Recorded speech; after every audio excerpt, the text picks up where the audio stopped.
boa tarde para quem estiver me assistindo neste momento e boa qualquer parte do dia, da noite, da madrugada, para aqueles que forem assistir a esse vídeo depois. Primeiro, eu gostaria de agradecer pela participação na transmissão anterior. Foi muito positiva a participação. Depois eu recebi vários e-mails dando esse feedback, o que é importante para o nosso trabalho. Eu dizia até da vez anterior que nós estamos vivendo um momento novo, que os professores estão, de certa maneira, tendo que se reinventar para poder manter esse contato com os seus alunos e utilizando de ferramentas que nós normalmente não utilizávamos. Então, vamos fazer hoje o mesmo procedimento que fizemos da vez passada. Eu devo fazer, primeiramente, uma breve exposição, logo depois, abrir para as perguntas e também para alguma contribuição que vocês tenham. E hoje o nosso tema é rito sumaríssimo. Olha, a nossa forma de exposição vai ser semelhante também à exposição da vez anterior. Eu dividi a exposição em 3 partes. A primeira parte, as noções preliminares sobre rito sumaríssimo, falando mesmo o que vem a ser rito sumaríssimo, a história do surgimento do rito sumaríssimo, estão trazendo essa contextualização sobre o rito ou procedimento sumaríssimo. Logo depois, a segunda parte, nós vamos para os artigos da CLT que regulamentam o rito sumaríssimo. E eu devo fazer comentários de alguns desses artigos. Ao final, a terceira parte, trazer críticas e comentários a respeito desse rito. E já abrindo para que haja as perguntas e as contribuições daqueles que se dispuserem a fazer suas perguntas e as suas contribuições. E renovando, né, os meus cumprimentos, dizendo que é um prazer enorme estar mais uma vez aqui trazendo essas reflexões de direito processual do trabalho 2, que se destinam, como eu tenho dito, particularmente para meus alunos da Universidade Estadual da Paraíba, mas, como eu sempre também repito, que todo mundo é sempre muito bem-vindo. Rito sumaríssimo. A CLT utiliza a expressão procedimento sumaríssimo, é uma seção particular própria, falando sobre procedimento sumaríssimo, mas num dado momento, ela fala em rito sumaríssimo.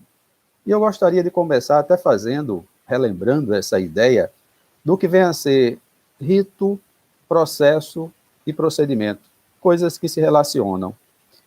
Então, processo, nós sabemos que é um termo bem mais amplo do que o procedimento. O procedimento faz parte do processo. O procedimento é a forma de se praticar os atos processuais.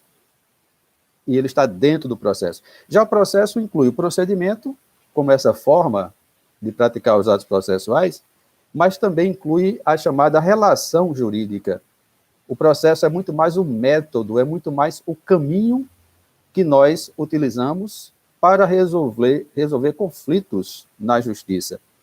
Enquanto que o procedimento é mais o passo a passo nesse caminho. E rito? Onde é que entra essa palavra rito? E veja que a palavra rito, ela evoca, ela lembra algo a mais ainda do que processo e procedimento, porque alguns autores até colocam rito como sinônimo de procedimento, e não estão errados quando colocam isso. Mas rito é também ligado à cerimônia, a solenidade, a liturgia. Então, o rito não deixa de ser uma liturgia. E a palavra liturgia vem do grego, e o significado, a etimologia de liturgia no grego, significa função em serviço público, um culto público. E a gente chama também uma palavrinha diferente, chamada de mistagogia. O que é a mistagogia? É conduzir a pessoa em direção ao mistério. Então, o rito tem a ver com seus mistérios, tem a ver com solenidade, com cerimônia, com esse serviço público, porque rito é liturgia. E alguém pode perguntar, mas o que é que tem a ver rito, liturgia com direito? Ora, a liturgia não é algo exclusivo das religiões, não. Os ritos não são exclusivos das religiões. Os ritos fazem parte da nossa vida. E aí eu peço licença para lembrar a minha formatura no curso de Direito, já faz bastante tempo, e que foi um rito, né? E na formatura do curso de Direito, e eu costumo muito lembrar disso, eu sempre tive muito problema para lidar com minha timidez. Muito tímido, na sala de aula eu era muito calado, somente quando o professor me provocava, me perguntava alguma coisa, aí é que eu falava.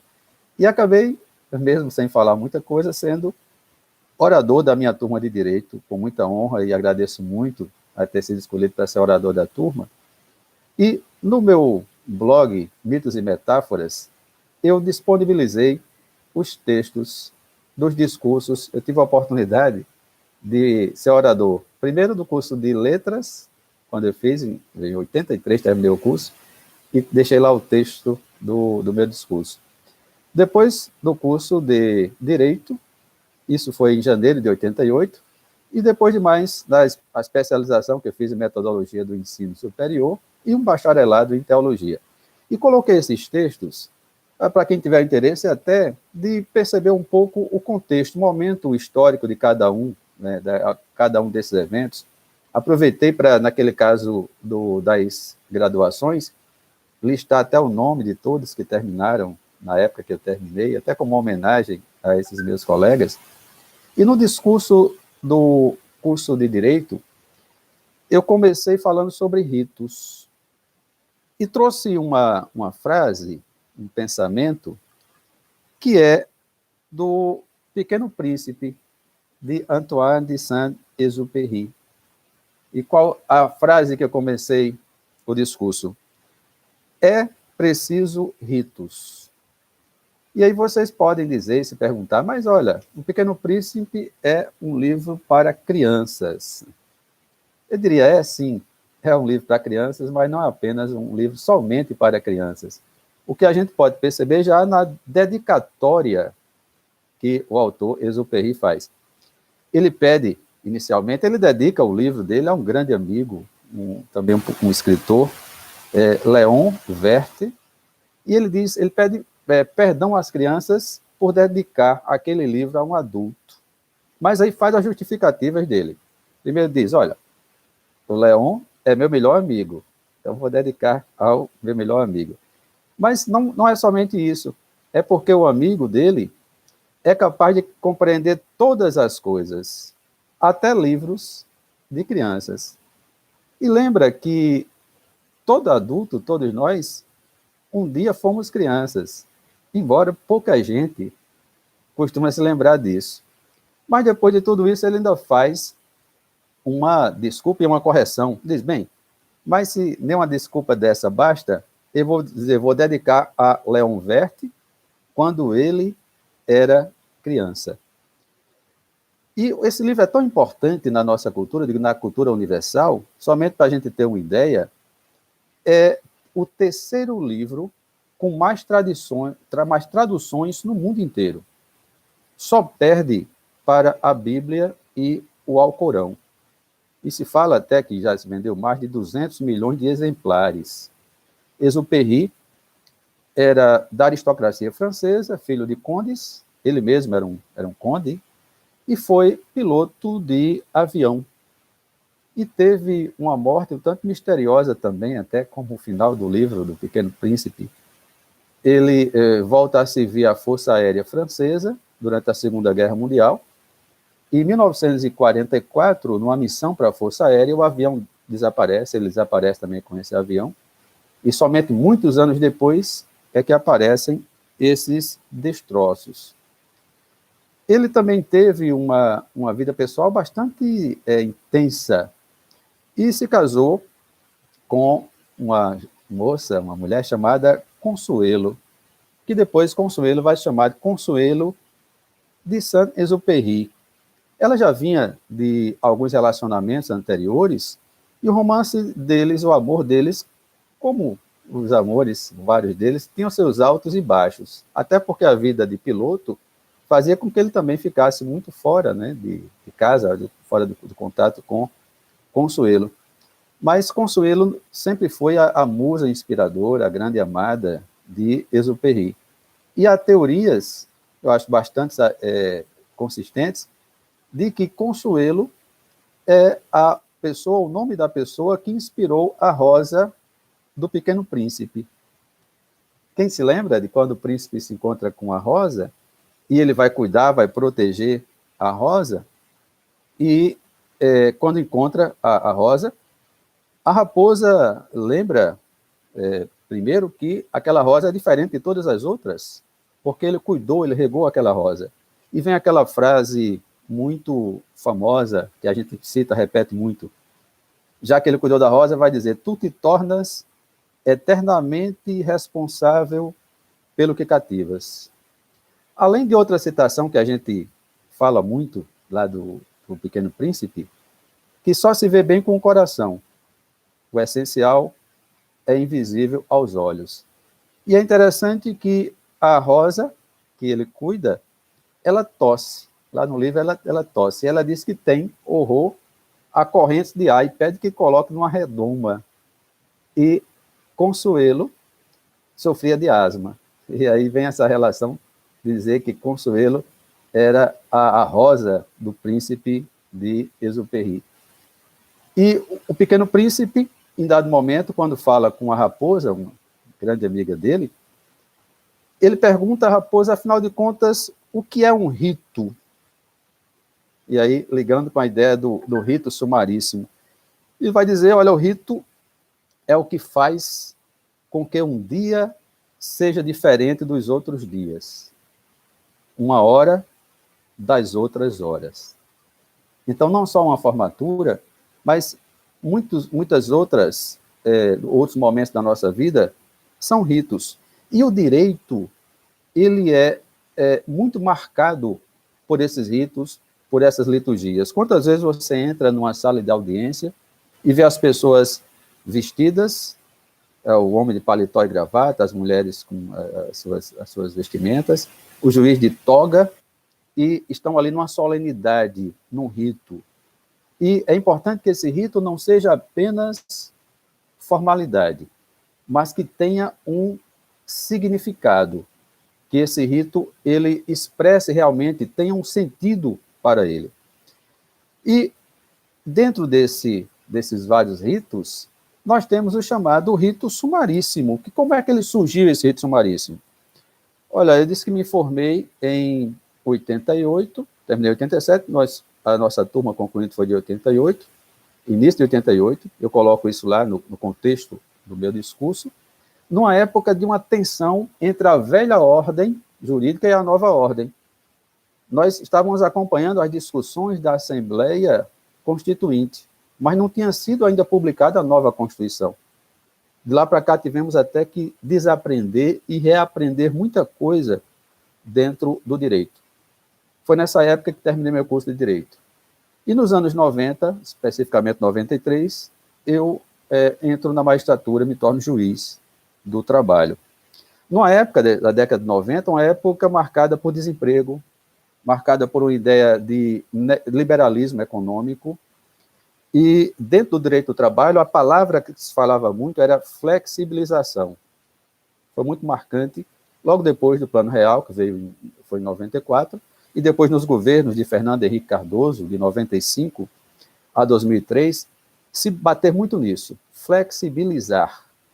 E flexibilizar o direito do trabalho. Ocorre que boa parte dessa flexibilização era sinônimo de precarização do trabalho, e não de descomplicação, não de combate à burocracia apenas. Então, foi uma época que se criou também o chamado rito sumaríssimo para flexibilizar os procedimentos, também o direito processual do trabalho, não apenas o direito material do trabalho.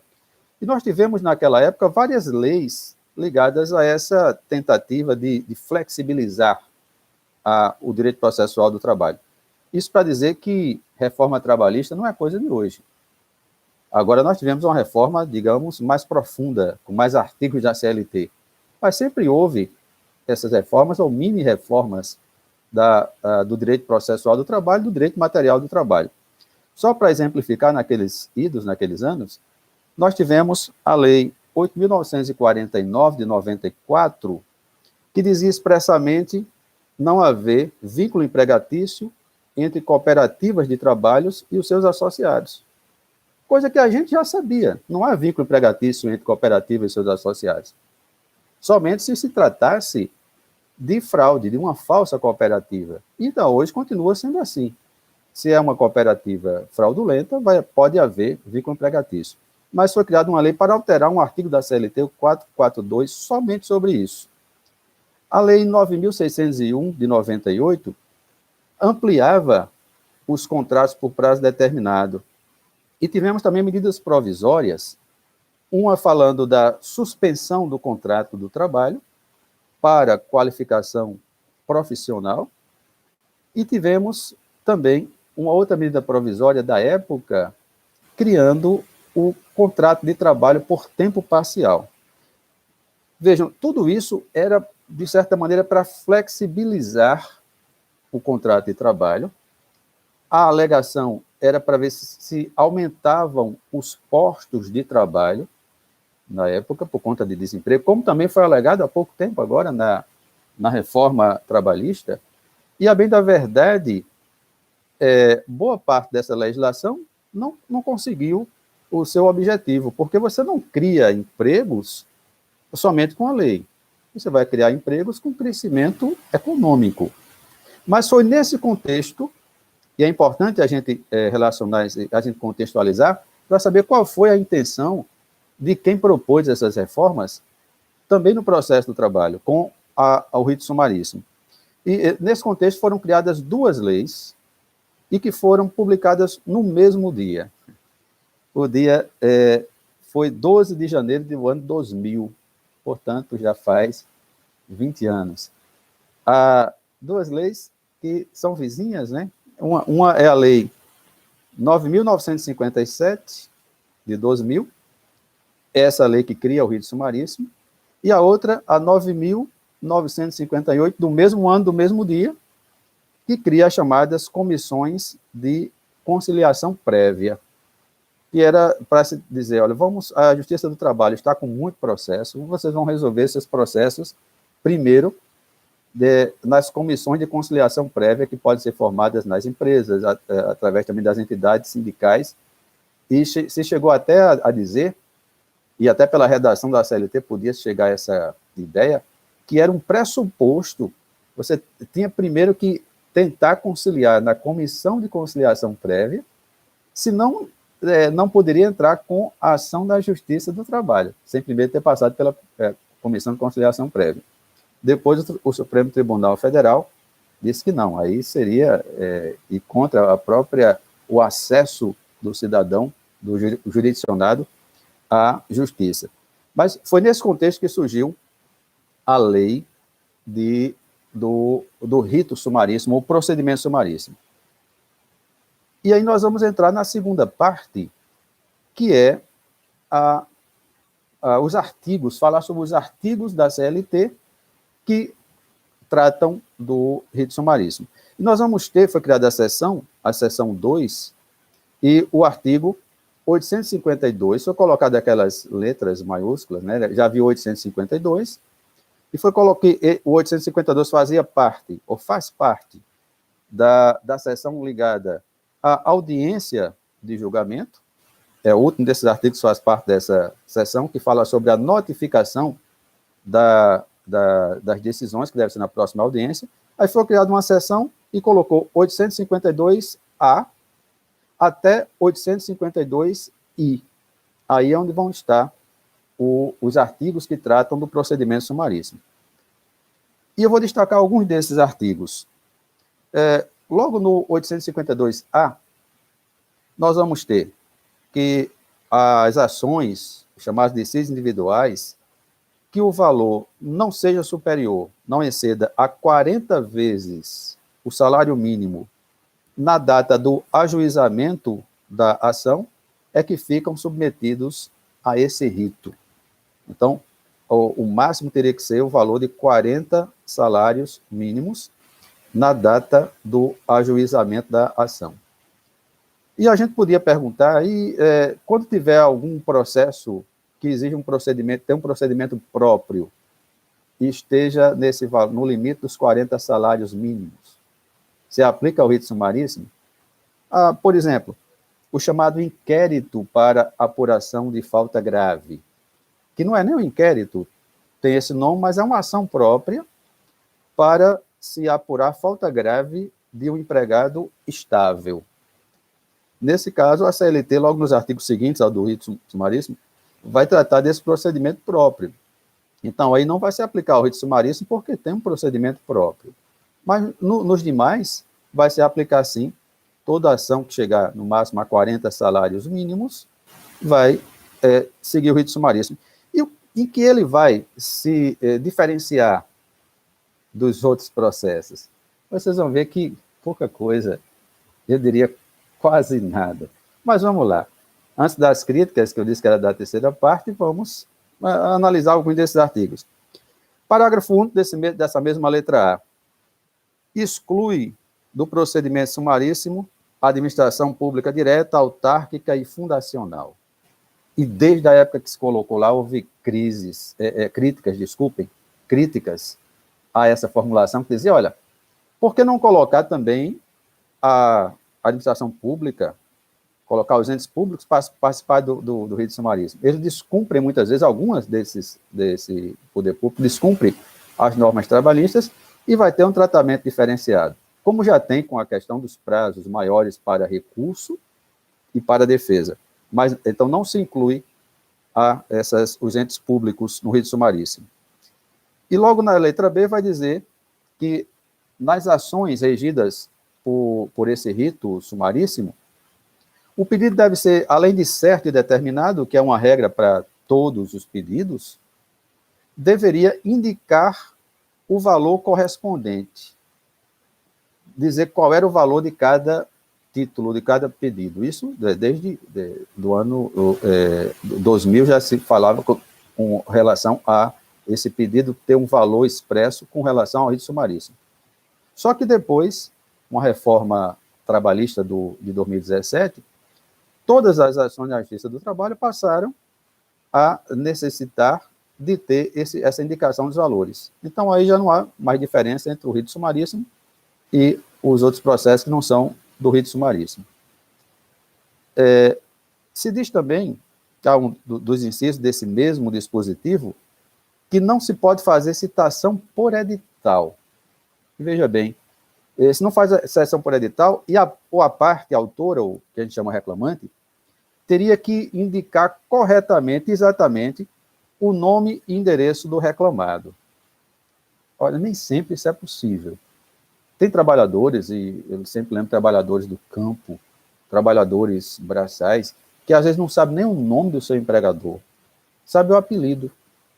Sabe o apelido, o primeiro nome daquela pessoa que o contratou, que às vezes nem o seu empregador. E não sabe o endereço. Então, não se pode fazer citação por edital. E aí havia uma discussão, olha, num caso como esse, o que é que se deve fazer? Esse artigo deve ser considerado inconstitucional, porque nega o acesso à justiça, ou se deve converter o rito? É possível haver essa conversão do rito? Nós entendemos que sim, temos feito essa conversão do rito.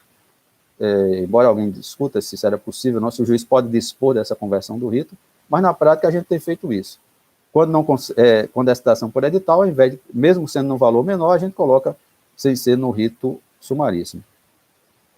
E aí vem a questão quanto à celeridade desse processo, que o juiz, a justiça, deveria apreciar essa reclamação, essa ação, no prazo máximo de 15 dias do seu ajuizamento.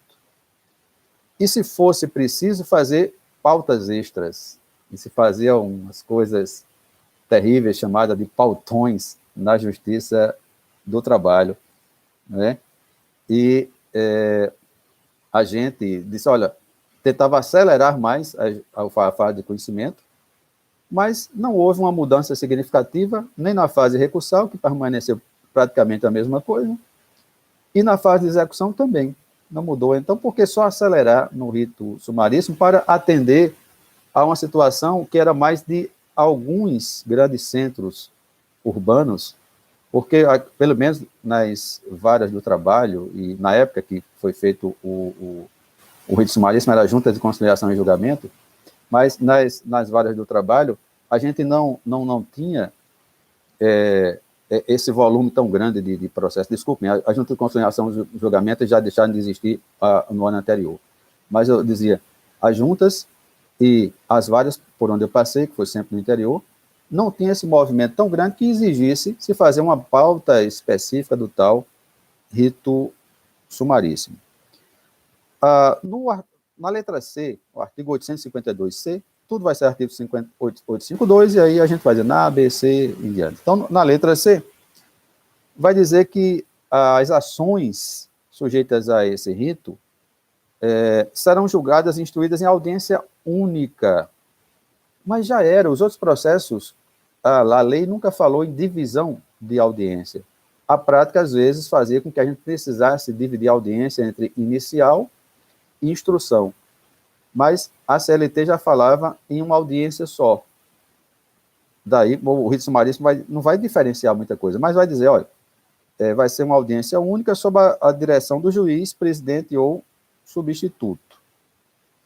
A letra D, 852D, diz que o juiz vai dirigir o processo com liberdade para determinar as provas que devem ser produzidas e limitando ou dispensando aquelas que forem impertinentes ou protelatórias. Mas já era assim. A gente sempre se pautou para não haver desperdício de jurisdição. Mas está lá constando com relação ao rito sumaríssimo. A letra F, 852F, vai dizer que na ata da audiência vão ser registradas de forma resumida os atos essenciais, as afirmações fundamentais das partes e as informações úteis à solução do processo. E eu me pergunto e pergunto a vocês, será que nos outros processos nós estávamos mandando colocar na ata informações inúteis? Argumentos que não fossem fundamentais? Penso que não. O 852G vai dizer que serão decididos de imediato, de plano, todos os incidentes e exceções que possam interferir no processo. E aí é uma certa diferença mesmo. A gente vai dizer, olha, qualquer incidente que for interferir no processo tem que se julgar de imediato. E logo, na letra H, vai dizer que todas as provas vão ser produzidas na audiência, que já era feita dessa forma, mas no parágrafo primeiro vai dizer a parte que apresentar um documento naquela audiência, a outra parte deve falar na mesma audiência sobre esses documentos. O que o intuito pode ser até bom de acelerar o processo, mas muitas vezes se juntam muitos documentos. Quem é advogado sabe disso. Aí como você vai falar sobre esses documentos todos somente na hora da audiência? Mas é para se resolver tudo numa certa concentração dos atos todos na audiência. Outra diferença, essa é uma diferença com relação aos outros ritos, o outro rito. As testemunhas são no máximo de 2 para cada parte. No rito que não é o sumaríssimo, nós vemos que é no máximo 3 para cada parte. Só que na prática, a gente nunca ouve muitas testemunhas, porque não tem aquela questão de... Não é o número de testemunhas que vai convencer o juiz. Às vezes até as pessoas leigas e os reclamantes mais leigos, até quando vão com seu advogado, vai dizer, olha, a outra parte levou 3 testemunhas, só estou levando uma. Queria que... E alguns até dizem assim, olha, eu posso trazer 100 pessoas aqui que vão testemunhar a meu favor. E eu costumo dizer, olha, não é o número de pessoas, é a qualidade do depoimento. A gente não conta testemunhas, a gente pesa o valor do seu depoimento. De que adianta alguém que não viu nada, só ouviu dizer, já ouviu daquilo que a reclamante disse para ele, ou que o reclamante disse para ele, não adianta muito. Às vezes uma testemunha só, você resolve um determinado caso. Mas aí, diferente do outro rito, que é no máximo 3 testemunhas, nós aqui vamos ter 2 testemunhas. E no caso do chamado inquérito para apuração de falta grave, pode ser até 6 testemunhas para cada parte. Quanto à sentença, nós vamos ter aí já a letra I, 852I, foi dispensado o relatório. Embora diz assim, olha, na sentença deve mencionar os elementos de convicção do juiz, resumo dos fatos relevantes em audiência, dispensado o relatório. Esse resumo dos fatos em audiência podia ser uma espécie de relatório. Na prática, nós colocamos aqui, assim, dispensado o relatório de acordo com o artigo 852I da CLT, mas isso não faz muita diferença, porque o coração de uma sentença é a sua fundamentação. O relatório, ele é importante, sim, até principalmente quando o processo é muito longo, até para a gente organizar todas as ideias. Hoje há muita prática dos advogados, quem faz, por exemplo, uma defesa, já coloca um resumo do que foi dito na inicial, que não deixa de ser uma espécie de um relatório, do que foi na inicial, para a gente organizar as ideias e até para se demonstrar que o juiz apreciou bem tudo o que foi discutido, o que foi produzido no processo, a produção, por exemplo, de prova de um processo. E o Código de Processo Civil coloca o relatório como sendo um dos elementos essenciais da sentença. Mas, no nosso caso aqui, isso nunca foi dito que era inconstitucional, nós, até para facilitar, colocamos dispensado o relatório de acordo com esse artigo. E, no parágrafo 1º desse mesmo artigo, vai dizer que o juiz vai adotar em cada caso a decisão que achar mais justa e equânime, dá a entender que a gente teria um pouco mais de liberdade para usar da equidade. Mas isso também nós já temos lá no 765 da CLT, um certo poder como reitor do processo. Então, dá para perceber, e vocês podem ter outras leituras, outras contribuições, outras observações, que não mudou muita coisa. Basicamente, essa questão do número de testemunhas e a ideia, o relatório da sentença, e a ideia de dizer, olha, vamos acelerar o processo de conhecimento. Mas os recursos? E a execução? Por isso que, desde o início, e aí eu já entro na última parte, desde o início, essa lei do rito sumaríssimo sofreu muitas críticas. O professor José Augusto Rodrigues Pinto, grande professor, que escreveu vários livros, eu tive a oportunidade de assistir palestras com o professor Rodrigues Pinto aqui em João Pessoa, e ele escreveu logo de início um artigo criticando essa questão do rito sumaríssimo e trazendo algumas observações que eu acho que merecem ser refletidas. Ele vai dizer, se fala de celeridade, é preciso que se seja mais rápido. Mas será que celeridade, e aí eu pergunto, né? Celeridade é sinônimo de precipitação, de pressa? E ele até vai dizer, olha, a pressa é inimiga da perfeição. Fazer um pautão, fazer uma pauta grande demais, que o juiz tenha que correr, fazer tudo de forma precipitada, isso vai melhorar a qualidade do processo. É preciso, sim, que haja uma duração razoável do processo, mas que adianta apenas se tornar mais rápido na fase de conhecimento, isso não vai ser mais rápido posteriormente.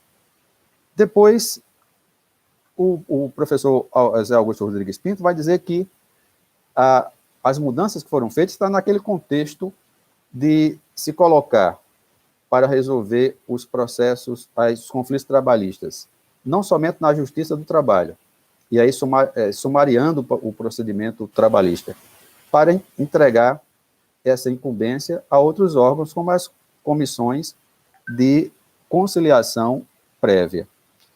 Ele ainda faz a observação quanto até o erro lógico e terminológico.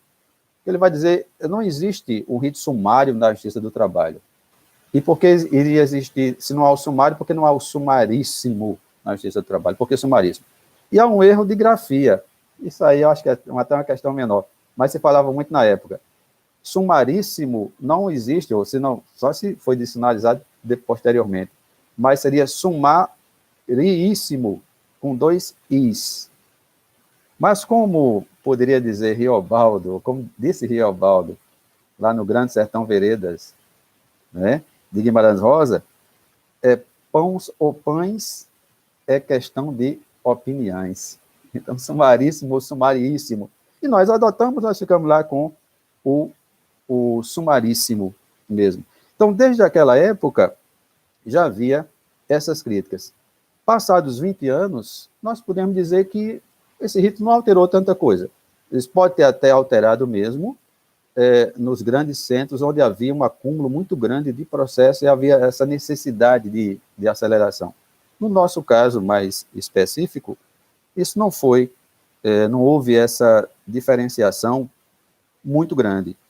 E até eu lembro, com relação a se fazer esses pautões, essa pressa muito grande de resolver as coisas, em 98 eu escrevi um artigo, está lá na revista do nosso tribunal. Na verdade, não é um artigo científico, era mais um comentário de algumas notícias que estavam acontecendo na época, de juízes em várias partes do Brasil, dizendo que queriam diminuir as pautas de audiência, que estavam muito grandes, muito longas. E eu perguntava, afinal de contas, é o juiz que faz a pauta ou a pauta que faz o juiz? E até coloquei um título que depois eu vi que esse nome era até nome de um bloco, não de juristas, mas de um bloco de carnaval, me parece que de jornalistas, que o nome era Os Filhos da Pauta. Né? Ou seja, nós, a pauta que nos fazia com que a gente corresse demais para tentar resolver as coisas. E o que me lembra, e com isso eu finalizo, me lembra um amigo meu que disse que a primeira vez que ele foi para a Justiça do Trabalho, ele se decepcionou. Ele esperava, naquele rito, aquela solenidade bonita, eu acho que ele assistia muito a filmes de tribunal americano, acho aquela coisa bonita, né, no final dos Estados Unidos, e achava, ele nunca tinha ido na Justiça do Trabalho, esperou um bom tempo lá na sala de espera, demorou, esquentou a cadeira da sala de espera. Mas disse que quando chegou para a audiência foi tão rápida, tão ligeira, todo mundo nas carreiras para poder resolver, e disse que já foi no final do expediente. Ele notou que a juíza já estava tão cansada, estava com batom, já estava borrado, ele queria talvez mais glamour, porque para nós, aquela audiência pode ser até mais um ato corriqueiro do dia a dia, mas para aquela pessoa que vai pela primeira vez na justiça, é aquilo que eles chamam, é o dia na corte. É um rito, é preciso que haja um cuidado, um acolhimento, e esse não pode ser um dia igual a outro qualquer. E aí eu lembro, novamente, o Pequeno Príncipe. É aquilo que faz um dia diferente dos outros. E a justiça ela deve ter também seus ritos. O rito de acolhimento, o rito de tratar bem as pessoas que estão ali, ouvir as partes. Algumas partes querem ser ouvidas. Como a gente vai poder ouvir a parte se a gente não tem tempo, faz as coisas nas carreiras? Então é preciso que haja, sim, celeridade, sim, mas não precipitação. Vocês, meus alunos, nesses dias, sabe, mais algum tempo, vão viver o rito da formatura de vocês. Esse rito não vai ser um dia comum, vai ser um dia qualquer. Da mesma forma, o dia na corte, o dia que a pessoa vem para a justiça, deveria ser um dia diferente. Eu sei que algumas vezes é até um dia que a pessoa fica muito ansiosa, né, que não se sente muito à vontade numa sala de audiência, mas que seja também esse rito significativo, não somente burocracia vazia. E a gente se sinta ali, advogados, as partes, o juiz, como várias pessoas reunidas num rito para tentar fazer justiça, com as nossas limitações, mas tentando fazer justiça. Essa justiça que seja rápida, sim, ela precisa ser célere, mas que seja também uma justiça boa. E com isso, eu encerro a minha exposição e já me coloco à disposição para ver as perguntas,